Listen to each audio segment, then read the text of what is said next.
Saludos cordiales, muy buenos días a quienes están pendientes del programa Brújula 593. Mi abrazo fraterno, solidario para todos los ecuatorianos que seguramente están viviendo momentos muy complicados, difíciles. Saludos, Joa. Joa está en Quito. Saludos cordiales, buenos días. Hola, Jota. Hola, muy buenos días. Bueno, sí, estamos desde Quito, estamos en casa, hemos cumplido con las recomendaciones de las autoridades. Creo que es importante en estos momentos que podamos definitivamente cumplir con este aislamiento social. Creo que es necesario. Después de esta pandemia, creo que el mundo ya no será igual. Creo que estaba escuchando en la mañana a un periodista que decía que ya nos vamos a quedar con esto de desinfectarnos permanentemente las manos, de cuando salimos tener todo un protocolo de salida, de regreso. Entonces, bueno, hemos estado estas 2 semanas, casi ya 3 semanas, ya son 3 semanas realmente que hemos estado en este aislamiento social. Y bueno, pues ha sido también un momento, creo que para aprender a conocernos y a estar acompañándonos, ¿no?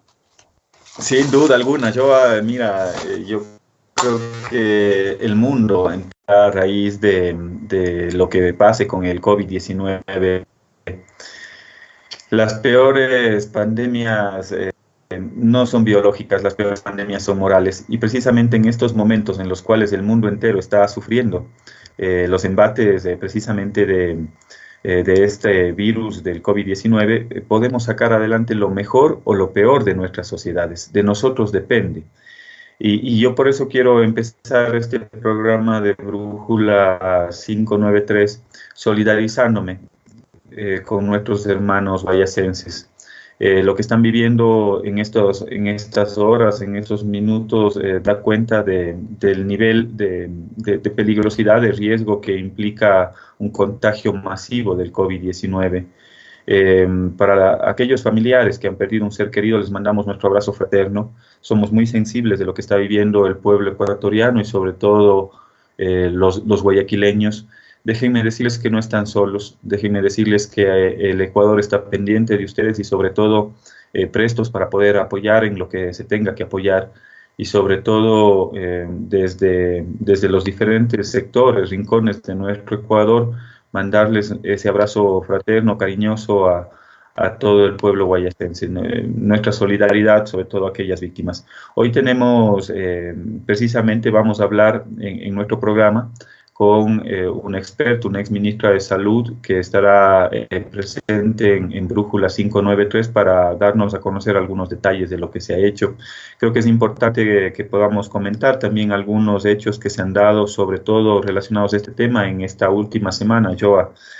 Tenemos algunas acciones que se han emprendido desde la Asamblea Nacional, desde algunas otras instancias del poder público, creo, y voy a rescatar lo relacionado con el Poder Legislativo, en una resolución inédita hace el domingo anterior. Se planteó por parte de la Asamblea Nacional que se exhortó, se pidió, se solicitó al Gobierno Nacional que no lleve adelante el pago de alrededor de 320 millones de dólares que estaban pendientes por los bonos 2020. Lamentablemente, y pese a que todas las fuerzas políticas coincidieron, incluyendo las fuerzas políticas de derecha, incluyendo los propios asambleístas oficialistas, es decir, este es un tema muy complejo porque los propios asambleístas del presidente Moreno coincidieron en que no se tiene que pagar la deuda, pero hicieron caso omiso a ese llamado de la Asamblea Nacional y por el contrario, lamentablemente se pagaron 320 millones de dólares, que muy bien esos recursos podrían servir para manejar la crisis, para poder sostener las medidas de alejamiento social, para poder entregar esos recursos a los sectores más vulnerables de la población y aquellos trabajadores autónomos que viven del día a día. Es lamentable lo que se está viviendo precisamente porque se priorizó la deuda antes que priorizar la vida. Y ese sí es un hecho que nos tiene que llamar la atención. Así es, increíble, increíble lo que nos cuentas. Creo que esto ha indignado mucho al país, o sea, más allá del tema político como tal.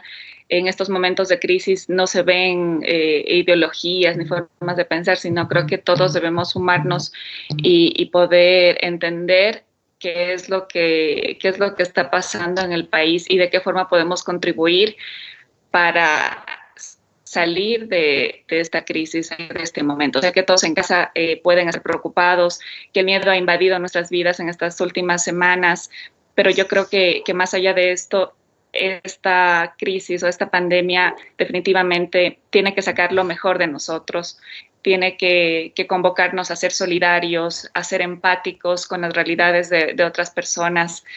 Hemos visto cómo se han activado muchas campañas ciudadanas de muchas causas para apoyar a médicos que no tenían insumos de bioseguridad, por ejemplo, que ha sido terrible. Y bueno, y sobre todo en estos momentos en los que una provincia hermana como Guayas está pasando por momentos muy difíciles, pues definitivamente lo que tenemos que hacer es sumarnos, es unirnos y es apoyar a los hermanos guayaquileños y guayacenses. Así que bueno, creo que más allá de los temas delicados y difíciles que vivimos, hay que poner la energía positiva, de la actitud nuestra depende todo y de la disciplina que tengamos también para poder asumir este momento justamente en solidaridad, en unión, en empatía, siendo muy responsables de nuestras decisiones también al momento de poder salir de casa cuando tengamos que comprar alimentos, por ejemplo, que está permitido una vez a la semana y una sola persona. Entonces, bueno, acá en Quito se ha vivido un poco tal vez más de las autoridades locales, felicitar y reconocer el trabajo que ha hecho el alcalde de Quito, el alcalde Yunda. Creo que ha marcado también la pauta para otros alcaldes a nivel del país y hay que felicitar estas acciones que nos generan confianza, sobre todo a quienes estamos en este momento habitando en el distrito metropolitano de Quito, ¿no? Y en esta provincia también la prefecta ha hecho un gran trabajo, así que creo que hay que reconocer el rol de las autoridades. Creo que ya tenemos la entrevista, Jota, y quiero Sí, tenemos que podamos presentar antes de saludar, quiero presentar a nuestra invitada, que es Karina Vance. Ella es máster en salud pública. Karina también fue nuestra compañera en el gobierno de la Revolución Ciudadana, se desempeñó como ministra de Salud Pública del Ecuador entre el año 2012 y 2015. Fue parte de ese cambio y de esa transformación profunda que tuvo el sistema de salud pública. Por eso la hemos invitado para que pueda compartir con nosotros un análisis y sobre todo plantear alternativas, que es lo que siempre buscamos en este espacio a la crisis sanitaria. Karina fue directora ejecutiva del Instituto Suramericano de Gobierno en Salud de UNASUR entre el 2016 y 2019. Actualmente cursa el programa de PhD en Salud Pública de la Universidad de Tulane en Nueva Orleans, en Estados Unidos, así que ella está conectada desde Estados Unidos. Queremos darte la bienvenida, Karina. Qué gusto que puedas acompañarnos el día de hoy. Muchas gracias por esta invitación y pues comparto los sentimientos que acaban ustedes de compartir, de exponer sobre la solidaridad que sentimos pues todos y todas con quienes están pasando esta crisis. Llega un punto ya en el cual decimos con un cierto grado hasta de abandono, ¿no? Y es bastante desesperante la situación. Yo creo que hay medidas puntuales que se pueden tomar para poder atender mejor a quienes están en la provincia del Guayas, que es la provincia pues más afectada. Muchas gracias por esta invitación. gracias, Karina. Un gusto saludarte. Un abrazo a la distancia en buena hora que tú sigas con tus estudios, que sigas preparándote para servir a tu patria, a tu país, como lo has hecho en otras ocasiones. Yo quisiera precisamente arrancar este diálogo consultándote. ¿Cómo fue el sistema de salud pública antes de la Revolución Ciudadana? Quizás ese es un punto de partida importante para analizarlo y luego poder tocar otros tópicos relacionados al COVID-19, a lo que se tiene que hacer una evaluación y quizá algunos correctivos que se puedan señalar con respecto a lo que está viviendo el Ecuador y el mundo entero. Sí, pues me parece que es un excelente punto de partida porque creo que uno de los temas prioritarios en esta crisis es entender que los sistemas de salud no pueden atender un proceso de una epidemia, de una pandemia, con recursos que se le inyectan de un día para otro, ¿no? Toma más que eso, toma un proceso de fortalecimiento de los sistemas y eso implica una inversión permanente, un fortalecimiento de las capacidades en cuanto a infraestructura, en cuanto a equipamiento, la formación de profesionales y trabajadores y trabajadoras de la salud. Y yo destacaría dos temas importantes en relación a lo que fue el sistema de salud previo al 2007 y los cambios que se dieron en los 10 años de la Revolución Ciudadana. Recordemos que previo a la Constitución del 2008, por un lado, el sistema de salud del Ecuador, tenemos un sistema particular, el Ministerio de Salud Pública es el mayor proveedor de servicios de salud del país y esa es una particularidad que no es, cada país, digamos, tiene un diseño distinto de su sistema, pero en el Ecuador más del 50% de la provisión de servicios se da por parte del Ministerio de Salud Pública. Sin embargo, antes de la Constitución del 2008, teníamos una situación en la cual, por ejemplo, los medicamentos todos eran cobrados, ¿no? Tenía uno que pagar por medicamentos, muchas veces pagar por distintos servicios que brindaban los centros de salud, los hospitales del Ministerio de Salud Pública. Además de eso, pues con un porcentaje de personas vinculadas al sistema de salud del Seguro Social también muchísimo más bajo. Y eso diría yo que un quiebre, un hito en la historia nuestra fue la Constitución del 2008, cuando la salud se reconoce como un derecho, cuando se establece como un objetivo del país el lograr la salud universal, cuando se establece la gratuidad en los servicios de salud públicos.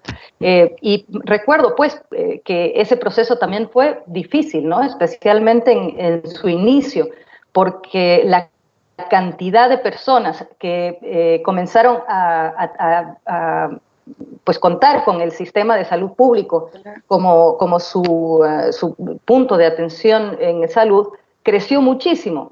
Recuerdo que habían hasta quejas por parte de periodistas, de políticos, etcétera, que decían qué irresponsable, ¿no? Qué irresponsable que hayan hecho del sistema de salud un sistema gratuito, porque ahora miren el impacto, miren las grandes colas en los hospitales, miren cómo están de cierta manera desbordados los servicios, y pues realmente es un... que decía qué irresponsable, ¿no? Qué irresponsable que haya hecho un sistema de... perdón, escuché un eco ahí.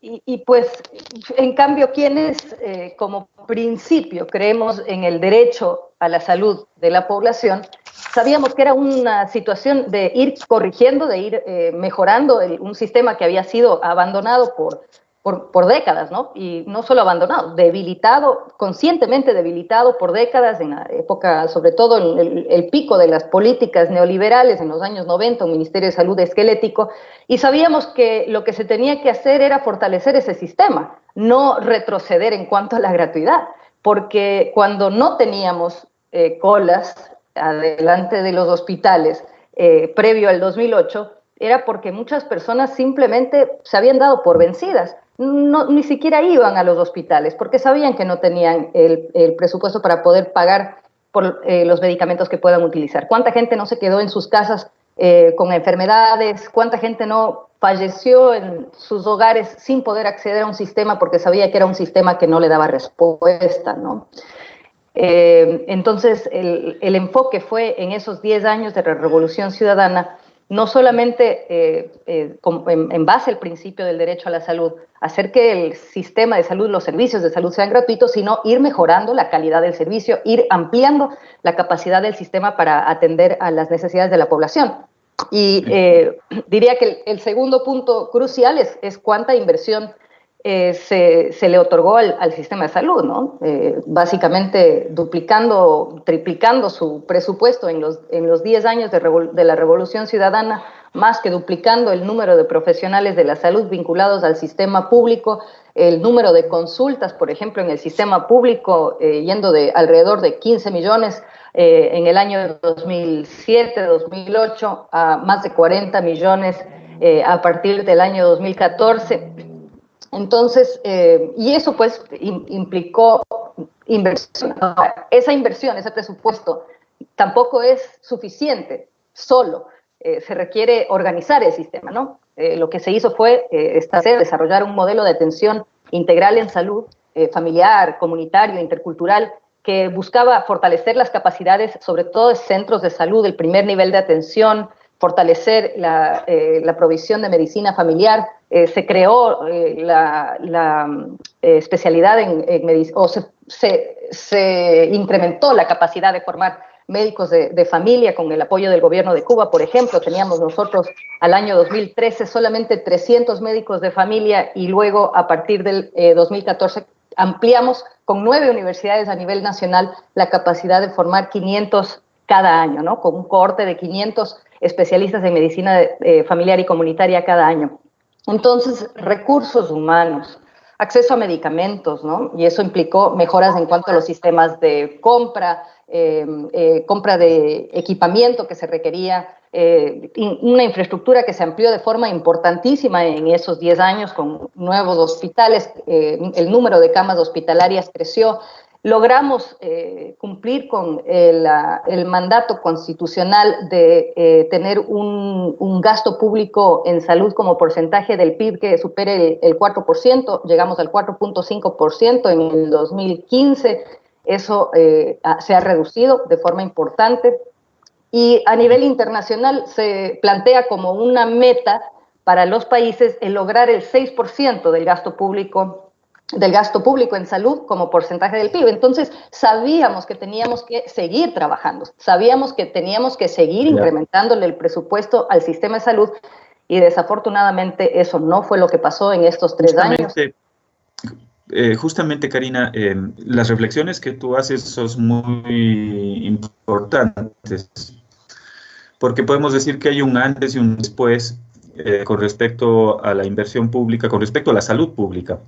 Y quizás una de las enseñanzas que nos deja el COVID-19 es, bueno, más allá de cuestionar el orden capitalista, la acumulación ilimitada, quizás ahora la gente tiene un poco mayor grado de conciencia sobre lo que significa un sistema público de salud. Las empresas privadas no son las que nos van a ayudar o a salvar de esta pandemia que está viviendo el Ecuador y el mundo entero. La salud gratuita sin condiciones de ingresos, que fue lo que se estableció como base en la Constitución del 2008, un estado de bienestar social, que lo denominamos. Y quizás aquí hay un tema que es muy importante, que tiene que ver con la posibilidad de que ciertos bienes y servicios no queden fuera de las leyes de mercado. Y entre esas, precisamente la salud pública. La salud pública no puede ser parte de las leyes de mercado. Y con ese antecedente, corroborando exactamente lo que tú nos planteas, ¿qué es lo que ha ocurrido luego? Ya nos das un escenario antes de la Revolución Ciudadana, un escenario que vivía el Ecuador. A veces ya nos olvidamos que para ir a un hospital tenías que pagar, nos olvidamos que para que te den medicina tenías que pagar. Y nos olvidamos lo esquelético que quedó el sistema de salud antes de la Revolución Ciudadana. Luego vino un proceso de inversión importante, de reestructuración, de fortalecimiento acorde al nuevo marco constitucional, pero ¿qué pasó luego, cuando termina el gobierno de Rafael Correa? ¿Qué ha pasado en estos 3 años para poder ya situarnos en el tema de COVID-19? ¿Qué ha pasado en estos 3 años de todo lo que nos has contado que se fortaleció durante la Revolución Ciudadana? Bueno, ha habido en realidad una decisión de reducir el presupuesto de salud. Recuerdo, me han compartido, ¿no?, comentarios del ministro de Finanzas que se mantiene en el cargo diciendo, bueno, ¿para qué hicieron tanto, no? Porque esto vamos a cambiarlo. Y reduciendo el presupuesto, eso fue claro para todo el mundo, ¿no? Porque se vivió en el día a día, la gente antes del proceso que vivimos ahora del coronavirus, del COVID-19, ya veíamos a la población quejarse sobre la falta de medicamentos, sobre los problemas en cuanto a la gestión que se estaba dando en los hospitales, en los centros de salud. Sabemos que fueron desvinculados miles de profesionales de la salud del sistema público. Y nuevamente, esos son temas que no puedes simplemente resolver cuando te das cuenta que tienes una gran necesidad como la que tenemos ahora. Eso tendría que haber estado, esa fortaleza que se había generado, ese crecimiento, ese fortalecimiento del sistema de salud, tendría que haberse continuado por ese camino, para que en una situación como la que vivimos hoy pueda tener una mayor capacidad de atención. Ahora, hemos visto sistemas de salud que están desbordados en distintas partes del mundo, pero tenemos modelos que han funcionado mejor y modelos que no han funcionado, que han funcionado de una forma deficiente. Y tenemos mucho que aprender. Esa es una de las ventajas que tendríamos como país. El hecho de que ya tenemos algunos meses de esta pandemia, vemos la experiencia de China, vemos la experiencia de Corea del Sur, de Alemania, de España, de Italia, y podemos aprender de aquello. Creo que la medida de limitar la movilización de las personas, de lograr el aislamiento en los casos que se requería, hasta la cuarentena en los casos que se requería, fue apropiado. Pero eso solo nos permite ganar tiempo, ¿no? No es una medida que...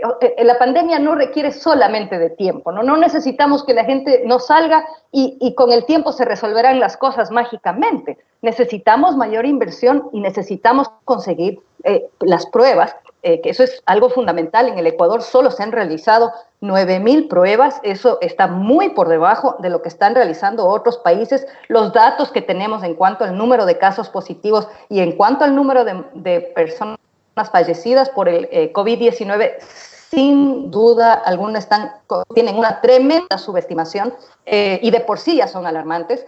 Entonces, eso es el tiempo que nos ganamos con aplanar la curva de transmisión, es un tiempo valiosísimo para poder fortalecer las capacidades de atención.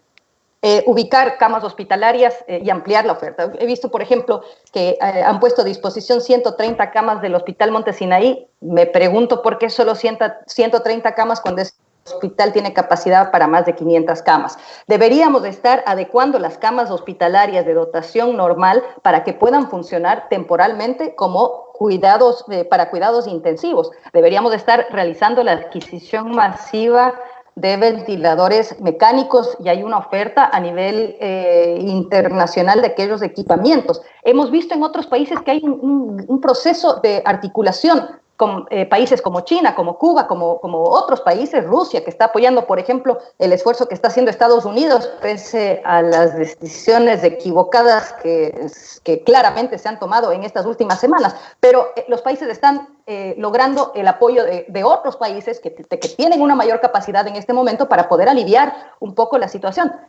¿Cuándo vamos a ver eso en el Ecuador? Es una pregunta que creo que nos hacemos todos. Yo creo que uno de los grandes retrocesos de estos últimos 3 años ha sido la salida del Ecuador de UNASUR, meramente por temas ideológicos, ¿no? Muchas veces a quienes participamos en la Revolución Ciudadana, a quienes sostenemos que el principio, por ejemplo, de la salud como un derecho, nos tildan de ser demasiado ideológicos. No, en realidad es lo contrario. Al salirse de un mecanismo de integración regional como UNASUR, que pudo haber sido esencial para poder responder mejor de manera regional a esta pandemia, el salirse de ese mecanismo, eso sí que respondía a un tema ideológico. Y es muy desafortunado porque podríamos en este momento estar calculando las necesidades regionales, viendo cuáles son los países que requieren en este momento más que otros, moviendo recursos entre países para poder responder de la mejor manera y además teniendo una postura conjunta a nivel internacional, haciendo un llamado a la internacional en base a las necesidades de la región. Entonces, son muchos los retrocesos. El financiamiento, el personal de salud, el haber pues deshecho un mecanismo que estaba fortaleciéndose y funcionando bien, la compra conjunta de medicamentos, por ejemplo, o un pedido regional para la mancomunación de tecnologías, para que cuando salga la vacuna para este virus, para cuando se produzca, podamos acceder a él y no que suceda lo que ha sucedido históricamente cuando tenemos este tipo de situaciones, que es que los países más ricos son los que eventualmente tienen acceso a las vacunas, a los medicamentos, y no los países más pobres. Lo estamos viendo ahora con el acceso en cuanto a pruebas, con el acceso de los distintos equipamientos. Entonces, esa voz regional se perdió, esa postura. Muchos retrocesos en estos últimos 3 años. Sí, bueno, definitivamente creo que es importante lo que has mencionado, los retrocesos que han existido con respecto, por ejemplo, al tema de UNASUR, el haber salido de UNASUR creo que fue un hecho que en estos momentos nos hubiese apoyado mucho, también viendo cómo estaba configurado los gobiernos de la región. Nadie estuvo preparado para esta pandemia. Yo creo que hay algo común que ha destacado esta crisis, que incluso lo han reconocido gobiernos neoliberales, la importancia de fortalecer los sistemas de salud pública.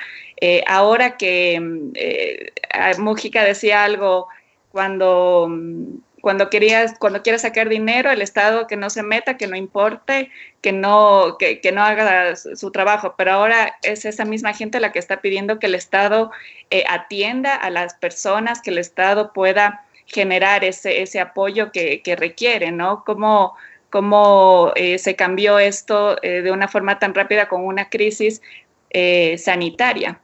Y eso en el mejor de los casos. Analizando el tema ecuatoriano, que una ministra de salud en medio de una crisis haya renunciado, que los médicos hayan hecho denuncias públicas con respecto a la falta de insumos.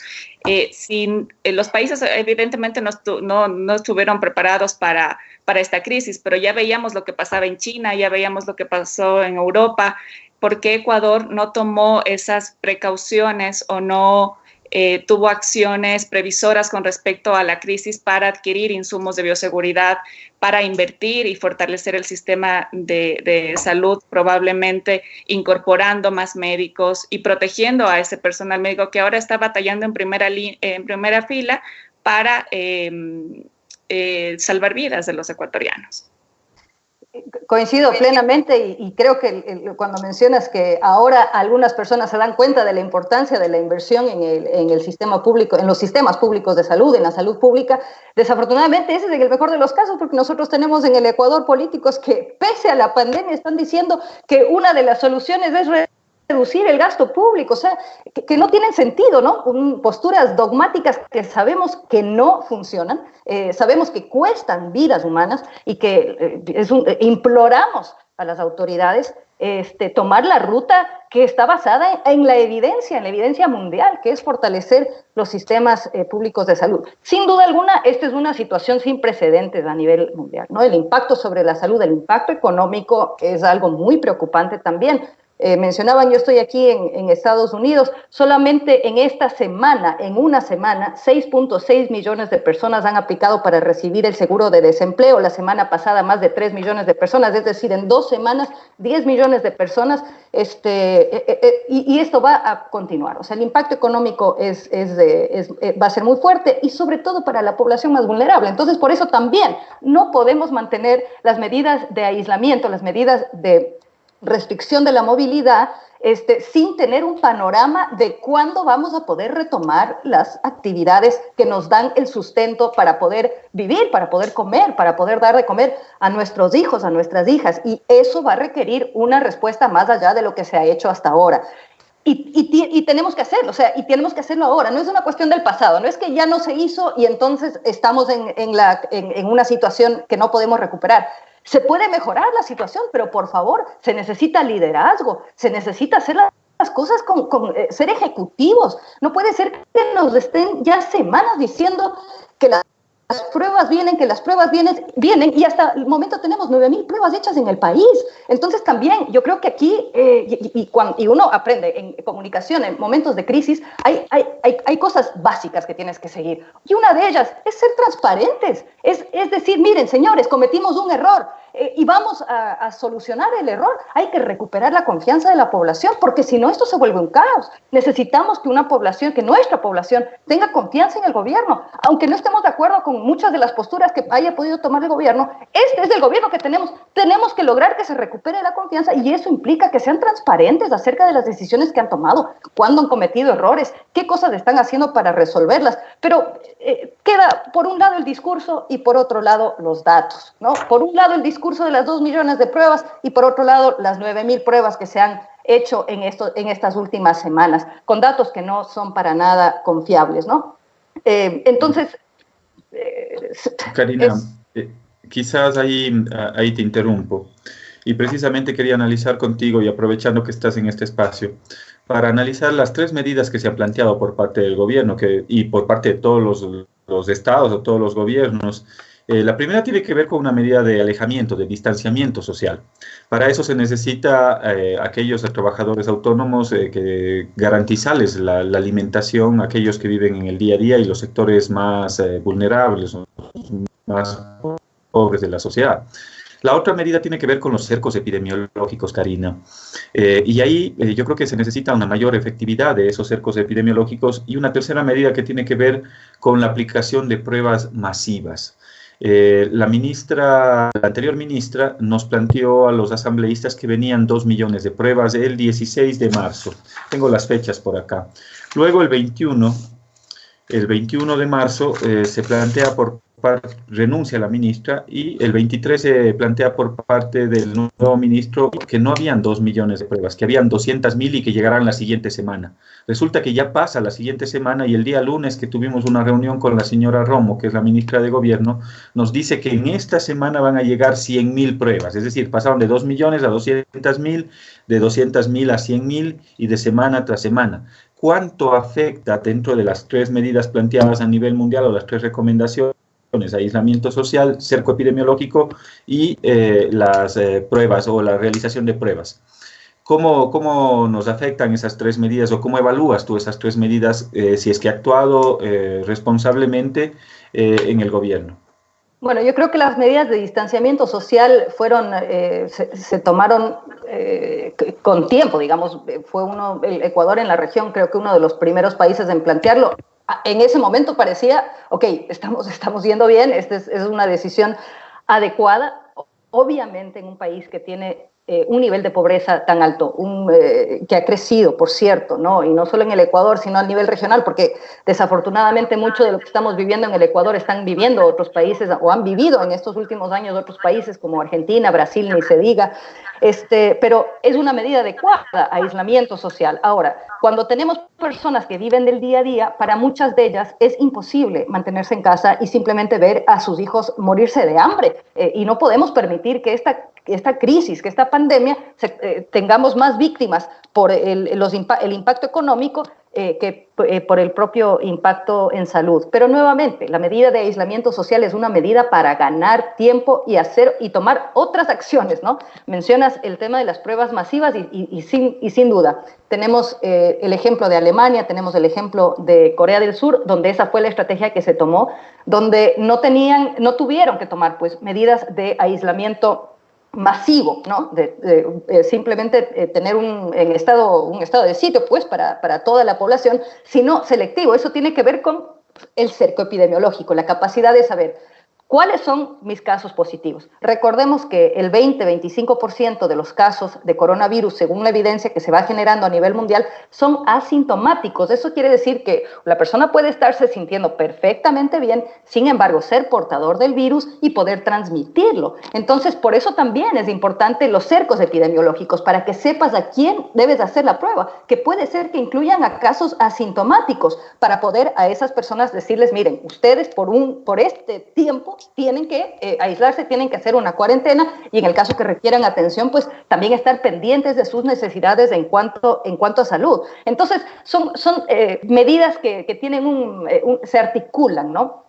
Aislamiento social, sí, pero para fortalecer las capacidades de respuesta. Pruebas, equipos, personal que pueda atender, los equipos de protección personal para los funcionarios de la salud. Qué bueno que estén implementándose de a poco ahora, pero es una situación que puede llegar a ser muy problemática. Hemos visto, por ejemplo, en el caso de Italia, el 20% de los casos positivos siendo personal de la salud. Eso implica que no están trabajando, que no pueden seguir atendiendo, limita las capacidades de respuesta, así que tiene que ser una prioridad uno, proteger a los profesionales y las profesionales de la salud y los y las trabajadores de la salud también, porque son equipos integrales que responden en este caso. Cercos epidemiológicos, sí, no podemos decir, mira, esto ya se nos fue de las manos, es imposible hacerlo. Tenemos que hacerlo. Estás viendo la situación, por ejemplo, en Nueva York, ellos tienen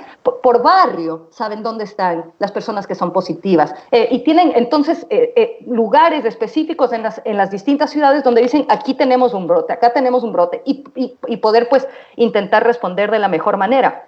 Y nuevamente pruebas, porque no es solamente, y no me refiero a pruebas a todo el mundo, pero si es que tú tienes la capacidad de seguir esos casos positivos, tienes la capacidad de seguir a sus contactos, los contactos con los que tuvieron y tienes la capacidad de aplicar las pruebas, puedes entonces limitar estas medidas de aislamiento y distanciamiento. Bueno, el distanciamiento social en general está bien, pero este aislamiento, las cuarentenas, el tener que quedarse en casa, limitarlo solamente a la población que requerimos que lo haga. Quizás ahí vale ser un poco más explícitos en la eficacia de las pruebas, es decir, a quienes se aplican o quienes deberían aplicarse esas pruebas. Si tú tienes un cerco epidemiológico, es decir, personas con posible contagio, ahí se aplica la prueba a esa persona que está dentro de ese cerco epidemiológico y esa persona a su vez tiene que decirte con quién tuvo relación en los últimos días, para esas personas poder aplicarles esa prueba con las que tuvo contacto en los últimos días. Y ahí empiezas a evidenciar y a focalizar quizás en las personas en las cuales podrían estar contagiadas. Quizás esa es la importancia de las pruebas y la importancia de los cercos epidemiológicos, porque te permite aislar a esas personas que podrían estar contagiadas y que impedirían que contagien a los demás. Más o menos esa es la lógica con la cual se aplicó en Corea o con la que se está aplicando en otros países del mundo y que lamentablemente ya con las estadísticas que tú nos das, evidentemente en Ecuador no se está aplicando esa medida. Y yo te diría que para entenderlo desde el ámbito cotidiano, puede haber una familia donde haya una sola persona en la familia, una familia de 5, una persona sea positiva, en este momento no lo sabemos, y las probabilidades de que el resto de la familia se contagie son muy altas. Si supiéramos, en cambio, ¿no?, por el cerco epidemiológico, por saber que esta persona tuvo un probable contacto con un caso positivo, si logramos hacer la prueba, podemos también separarla del resto de la familia, aislarla, y hay recomendaciones de la Organización Mundial de la Salud en cuanto a cómo podemos lograr eso dentro de una misma casa, donde podemos tener un mayor grado de cuidado, de seguridad, para que no exista el contagio dentro de esa familia. Pero si es que nosotros tenemos en este momento un aislamiento social que pone a personas con el virus y personas sin el virus, vamos simplemente a continuar con el proceso de infección.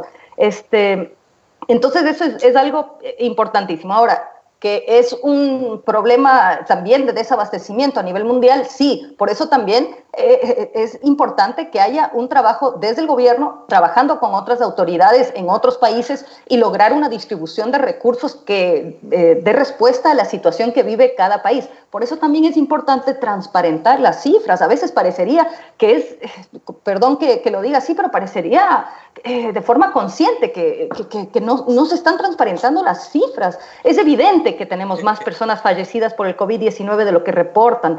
Si es que tuviéramos cifras más claras, podríamos movilizar también más recursos a nivel internacional. Quizás, Karina, ahí te interrumpo precisamente porque estábamos haciendo unos análisis con algún equipo técnico estadístico Eh, Revisamos un poco las cifras. En Ecuador se plantea hasta ayer a las 10 de la mañana un corte de 93 fallecidos y eso te representa un 3,38% de fallecidos.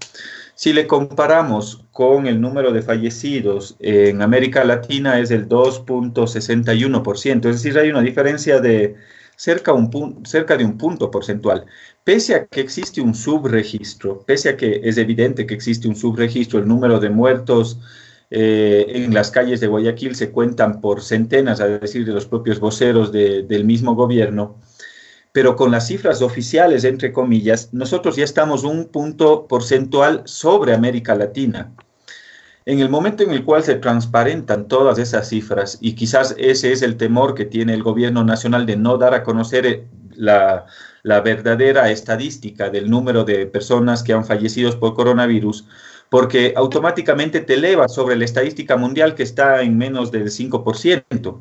En el caso de Ecuador, evidentemente sobrepasaría esa cifra mundial, pero ¿qué es lo que te devela y por qué es necesario transparentar las cifras? Porque evidentemente cuando transparentas las cifras puedes detectar dónde están los cuellos de botella o por qué se está dando esa incidencia que es mucho más alta que en cualquier país del mundo y que el promedio mundial y evidentemente ya es más alto que el promedio latinoamericano.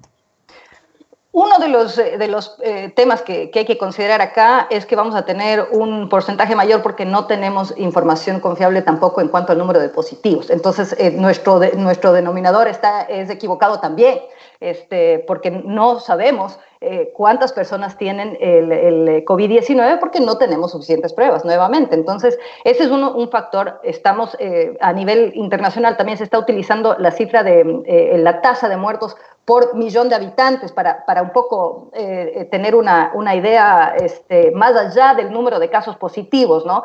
Pero es sin duda importante el que sepamos cuál es ese denominador, ¿no? ¿Cuántos son en realidad las personas que están con el virus COVID-19?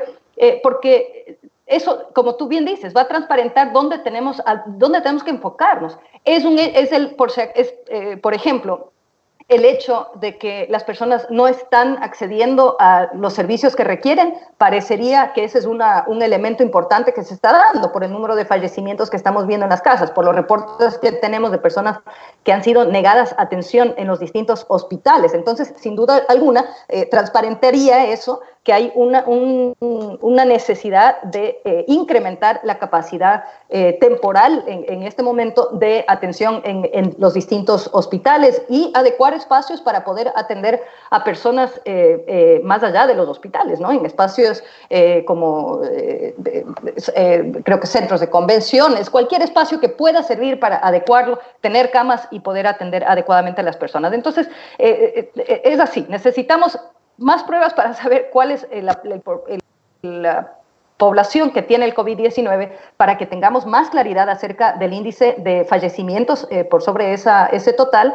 y para poder identificar dónde necesitamos actuar, ¿no? Dónde, en cuanto al sistema de salud, en cuanto a cuáles son las políticas que necesitamos acelerar o los procesos que necesitamos acelerar y por otro lado, tomar medidas más puntuales en cuanto al distanciamiento social, en cuanto al aislamiento en poblaciones que estén en mayor riesgo, donde haya una transmisión comunitaria mucho mayor que en otros lugares, ¿no? Karina, ya para ir finalizando, qué pena que el tiempo nos está ya cortando la entrevista. Evidentemente hay una ausencia de liderazgo en el país. Pasamos de ser un país ejemplo a seguir en muchos temas y ahora somos un ejemplo de lo que no se debe hacer y no son fake news como trata de decir el gobierno. Los medios internacionales han mostrado lo que está pasando en el país, sobre todo lo que está pasando en Guayaquil, que yo creo que es lo más crítico y requiere de todo nuestro apoyo y toda nuestra solidaridad. Pero tú como exministra de Salud Pública, ¿cuál es tu análisis de lo que pasó en Guayaquil? Evidentemente no se tomaron las medidas a tiempo, ausencia de liderazgo local también a nivel de Guayaquil. ¿Cómo ves tú? ¿Qué análisis haces? ¿Y cómo podemos enfrentarnos los ecuatorianos en este escenario? ¿Qué es lo que nos va a esperar a los ecuatorianos de aquí a unas semanas más? Yo diría, por un lado, que si es que no se hubieran hecho los esfuerzos que se hicieron en salud y en otras áreas, ¿no? Porque esto tiene que ver también con el sistema de protección social, etcétera. Si no se hubieran hecho los esfuerzos que se hicieron en el gobierno de la Revolución Ciudadana, sin duda estaríamos en este momento en una situación catastrófica. Si es que hubiéramos estado, si es que esto hubiera pasado en el 2006, créanme que la situación sería 1000 veces peor. Entonces, tenemos una capacidad instalada que creció, pero una capacidad de gestión que se debilitó, una inversión que se redujo, profesionales que se desvincularon del sistema, y eso tiene que corregirse de forma inmediata. Yo creo que en la situación de Guayaquil en particular, Guayaquil ha tenido décadas de un gobierno de gobiernos municipales que han priorizado de cierta manera el maquillaje de la ciudad, pero vemos que en sus entrañas todavía gran parte de la población viviendo en una situación muy precaria. Poblaciones, hablamos de millones de personas viviendo en una situación muy precaria, donde, por ejemplo, las recomendaciones de lavarse las manos resultan difíciles de cumplir, si no imposibles. Las recomendaciones en cuanto a quedarse en casa resultan imposibles de cumplir, porque si es que no salen a trabajar, no tienen que dar de comer a sus hijos. Entonces, yo creo que mucho de esto tiene que ver con la tremenda inequidad que existe en la ciudad de Guayaquil y que existe todavía en nuestro país entero. Yo creo que se avanzó mucho, pero en 10 años no se recupera lo que por décadas no se hizo, o no solamente que no se hizo, sino que se profundizaron esas inequidades. Nosotros se redujo la pobreza en el Ecuador de forma impactante y como mencionas, Joana, que sirvió de ejemplo a nivel internacional, que nuevamente crece. Entonces yo creo que mucho tiene que ver con la falta de políticas que buscan la equidad, la inclusión, el empoderamiento ciudadano en la ciudad de Guayaquil. Y tenemos que ahora trabajar todo el país para poder aliviar la situación de allá. Ese es otro tema, ¿no? Este momento yo pienso que deberíamos estar moviendo recursos hacia la ciudad de Guayaquil, hacia la provincia del Guayas, para poder fortalecer la respuesta allá, sin dejar, obviamente, desprotegidos al resto de la población. Pero es evidente que en este momento necesitamos una respuesta más contundente en esa ciudad. Así es. Muchas gracias, Karina. Queremos agradecerte por el espacio y por la posibilidad que tenemos de conversar contigo. Mandarte un abrazo a la distancia, desearte éxitos en tus estudios y, por supuesto, yo coincido contigo. Aquí vamos a salir adelante como país, como nación. Más allá de la delicada situación que está viviendo la provincia del Guayas, creo que el Ecuador entero tiene que solidarizarse y con acciones efectivas para poder contrastar y contrarrestar lo que está sucediendo lamentablemente en la provincia del Guayas. Te queremos agradecer, Karina, te mandamos un abrazo a la distancia, vamos a continuar con el programa. Gracias también, un abrazo.